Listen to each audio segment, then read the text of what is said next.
Don't call it a comeback. He's been here for years. One of the most clutch shooters of all time, Ray Allen, is considering an NBA comeback.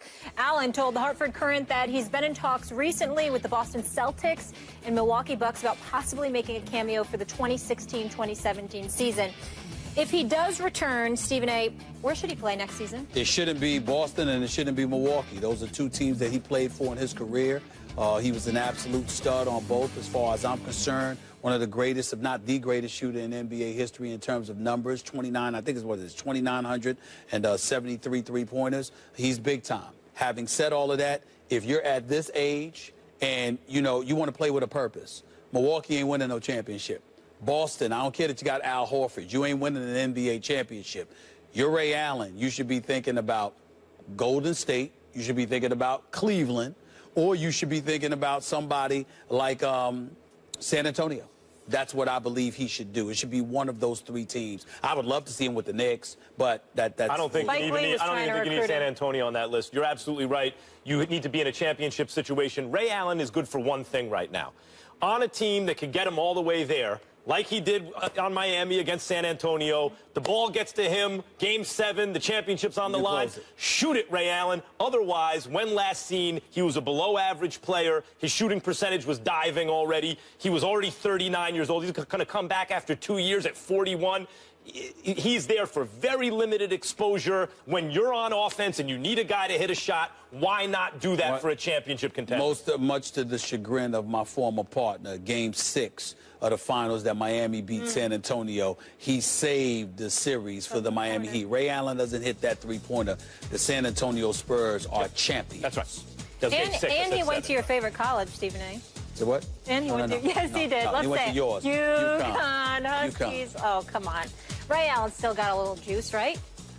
But he could take a shot. Yes. That's how much he could take a big shot. I feel like you're feeling better, so that's a good thing. I feel like your energy's come back throughout the show. I wouldn't even know you were sick. Listen, I got this guy yelling at me for 2 straight hours. You got to be on your toes. Don't do something to make me yell at you and you be all right. All right, I'm going to get him back tomorrow. When he takes the glasses off, you know things are getting focused. Warriors coach Steve Kerr already has his newest superstars back. Coming to his defense, Kerr says it's absurd to cast Kevin Durant as a villain because he left the Oklahoma City Thunder as a free agent and joined Golden State this summer. Telling ESPN Radio's TMI with Michelle Beadle and Ramona Shelburne. Here's more of their interview with Kerr. Honestly, to think of Kevin Durant or Steph Curry or really, you know, any of our guys as villains, it's kind of absurd. But especially Kevin. I mean, this is one of the most likable people in the league. He's been obviously an incredible player, but just an awesome human being. And what he did in Oklahoma City was just amazing for that community. And circumstances sort of dictate, I guess, that some people are going to view him as a villain. But it's kind of crazy. It's only because, you know, he just decided to go elsewhere to play because he wanted to change the scenery. He wanted a new challenge. You know, more than anything, he wanted to play with our guys. He loves Draymond and Steph and Clay and Andre. He loved seeing those guys in New York. He loved seeing the chemistry that exists, and I think he really wanted to be a part of it.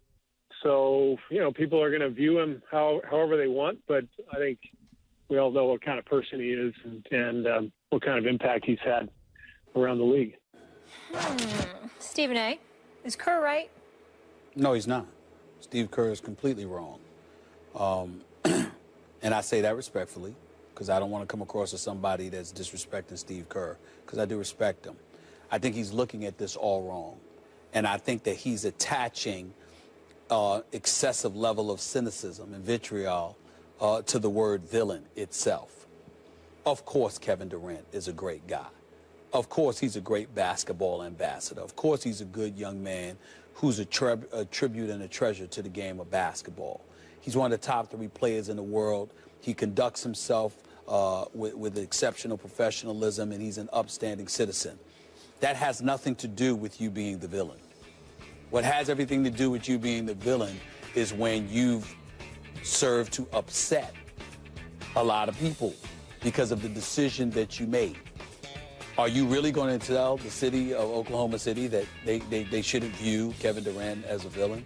Are you really going to tell Russell Westbrook, assuming he feels that way because we don't specifically know, but are you really going to tell Russell Westbrook he should not view Kevin Durant as a villain when Kevin Durant didn't even give him a phone call before deciding to leave for Golden State. And if what Russell Westbrook says is true, he found out on social media and in the press like everybody else. Didn't we view LeBron James at least momentarily as villainous because Dan Gilbert found out on national television like everybody else that LeBron was leaving? If it were not for Dan Gilbert writing that immature, belligerent, juvenile letter to LeBron James upon the LeBron James decision to take his talents to South Beach, LeBron James would have been more of a villain, and it would have lasted more longer than if Dan Gilbert had not, than if Dan Gilbert had not written the letter. So we understand that. You're looking at Kevin Durant. Kevin Durant decided to up and leave OKC. Kevin Durant decided to leave OKC to go to a Golden State Warriors team that had just beaten him in the conference finals. And one of the things that nobody wants to really touch on, we mention it, but we haven't taken a moment to step back, take a deep breath, Max, and really realize the magnitude of Kevin Durant's decision. He's rendered the entire 2016 upcoming NBA season boring. Boring. I'm literally sitting here. You are talking. Do you know anybody who loves basketball more than me? No. I mean, this is the NBA basketball. I have to thank for the illustrious career that I've had. I mean, I'm so incredibly grateful to God. I'm so incredibly grateful to the NBA. I'm so incredibly grateful to the athletes that play in the NBA. They've made my life worth living because I've never felt like I had to work because I'm covering basketball, okay? This man, in one move, has made this the most boring, least intriguing season of my NBA professional career covering the game. Or the most interesting. But let me explain why before I go to you, Max. Literally, let's analyze this. Who can legitimately say that we're not working? I've already made. Do you understand that I already have my hotel reservations and my flight arrangements made for Oakland and for Cleveland? Of course, it's done. There's nothing to talk about here. Am I supposed to believe that the LaMarcus Aldridge that I saw in the last 4 games of that semifinal series against OKC is going to be better and emboldened to go up against somebody this season? I know what Kawhi Leonard could do. I respect LaMarcus Aldridge. I know they've acquired Pau Gasol, even though there's no Tim Duncan there. Manu Ginobili has come back. But am I really supposed to expect San Antonio to beat Golden State? How about the Clippers? I respect the hell out of Blake Griffin. I know he can play. CP3 is my man. Love him. Am I really supposed to believe that if DeAndre Jordan plays in the game, that he's going to shoot better than 50% for the free throw line, and that's going to be enough to offset Golden State? Am I supposed to believe that Mike Conley's $153 million contract is going to enable him to usurp Golden State? I mean, am I supposed to believe that Damian Lillard, who's a stud, and C.J. McCollum with his new max deal is going to be enough to knock off Golden State? Stop it. Of course not. And then in the Eastern Conference, what? Toronto's better because DeMar DeRozan got $139 million? The Washington Wizards are better because Beal got $128 million? The Knicks are going to be better. But am I really supposed to believe that Derrick Rose and Joakim Noah are going to be enough to usurp LeBron James in Cleveland? How about Chicago with D-Wade, Butler, and Rajon Rondo? That's nice, but I'm supposed to believe that a Taj Gibson or a McDermott or somebody is going to derail Cleveland? There's nothing to look forward to here. I have June to look forward to because of one decision. And that one decision by Kevin Durant has so flipped the balance of power in my estimation. It has stripped us of intrigue. That is enough to make you, albeit a friendly, innocuous, harmless villain, a villain nonetheless. Steve Kerr is a 6-time champion. He knows that, no matter what he says, respectfully. As you say about Steve Kerr, I want to say this respectfully because I don't want to seem like I'm disrespecting Stephen A. Smith on basketball because I respect you. But boy, are you wrong about this. Oh, Lord. I mean, Kevin Durant, a villain? Because, look, when LeBron James went to Miami, he's a villain. Why? Because he wanted to go play with his best friends on South Beach and win championships. That makes him a villain. Kevin Durant going to Golden State, he's a villain. Why? Because he sees a bunch of unselfish players and wants to play in a system where he doesn't have to worry about who takes the last shot and egos and stuff. He could just fit into a system that makes him a villain.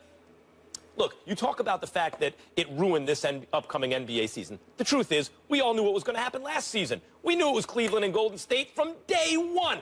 We could pay lip service. That's not true. Who did you think was going to be knock out Cleveland and Golden State? You actually thought that San Antonio. You were waiting for the matchup between San Antonio and Golden State. Wait a minute. They were going to go out though, San Antonio. And you were also waiting for OKC. You were waiting for OKC because was talent. Let's put it this way. This is right. You were waiting for that. The Spurs were a cut above, but you knew they were going to lose to Golden State. I grant you. There was at least a wild card in the West. OKC was a wild card. You figure the Warriors to beat them, there's no wild card right now. As long as everyone's healthy, we already know what the finals are going to be. There are many seasons throughout NBA history like that. That's the nature of basketball. You can pretty easily determine in the beginning of the season the super teams. Sometimes there's only one in each conference, and you know what the finals are going to be ahead of time. Very seldom is the apple cart upset in that case. So given that's the way the NBA works, you don't want to see this team? Like, I get what you're saying. You already know what the finals are going to be. But don't you want to see something that you may never have seen before? You may never see again? Apologize for interjecting. I want to explain that. Yeah. When the Lakers and the Boston Celtics were dominating the NBA, you knew the Lakers were in the West. Houston would interrupt it occasionally or whatever, but you knew L.A.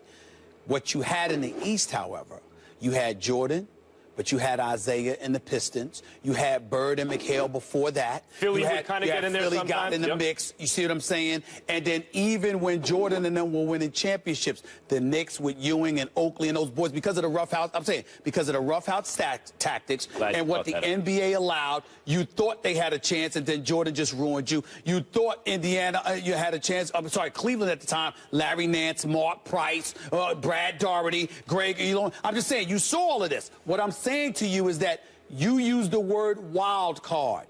One existed. You know why? Because at least in one conference, there was some degree of suspense. So when we looked at Kevin Durant, we said, okay, what if he goes to the Knicks? What if he goes to Miami? Then he could possibly be going up against LeBron, and that would at least make one conference intriguing. The fact of the matter is right now you have a problem because both conferences appear to have a foregone conclusion because of the move. And villainous, understand what the definition of villain in sports is. It's when you have a potpourri of individuals who are veered against you because of the decisions that you have made. That's all it is. It doesn't mean that Kevin Durant is a despicable person or anything like that. It just means that people are upset because they're like, damn, you messed up. You went to the team that beat you, and now you just completely disrupted the power structure. There's no suspense. That's all we're saying here. That's all. During Jordan's run with the Bulls, any kind of sense that there could have been a wild card out of the East was a complete illusion. You just said it, Stephen A. Smith. I'm surprised at you. You just said the names Mark Price and Brad Daugherty like they had a chance against Michael Jordan, Scottie Pippen, Horace Grant, and then later Dennis Rodman and Tony Kukoc. Let me tell you why you're wrong. Let me tell you why you're wrong. Let me tell you why you're wrong. You're lying, and I'm going to tell you how you're lying. Because back at that time, Jordan hadn't won yet. Scottie Pippen didn't even have his migraine. After the first one. He didn't even have his migraine headache yet. So when Brad Daugherty and Mark Price, yes, Cleveland was perceived as having a chance. After they won the title, the Knicks, they were perceived as having a chance. No. I'm not talking about the first. I'm not talking about after the Bulls won the first time. The title. The title. No. You're talking about after that. It was a wrap. I'm saying the Warriors already won one. Sure. Cleveland, the Warriors and Cleveland have been trading titles the last 2 years. I can tell you right now. No wild card existed back then. I can tell you right now, even after Jordan won the title, after he won 3, everyone felt, or 2 rather, a lot of people felt like, because of the roughhouse tactics that was still allowed with Mason and Oakley and Ewing and Harper and Starks and the crew, the Knicks had a chance. Because you and me are Knicks fans, and we drank the Kool-Aid. We had no shot. I just can't see you so sad about the NBA. It's like a kid who found out Santa isn't real. Last year you were so fired up. Let me just say this. No, we have to go to break. Go. All right. Okay. Sorry, guys. We'll do it. Okay. Here's the thing. If you know the preconceived, like it's already going to be the finals, Cleveland versus Golden State. In that case, which I agree is the case, and it's sometimes the case in NBA, at least make those 2 teams as amazing as possible. We gotta go. So we get the super fight in the finals. Close to storyline in all of the NBA. Russell Westbrook, what is he going to do, especially when he goes against Golden State? That's it.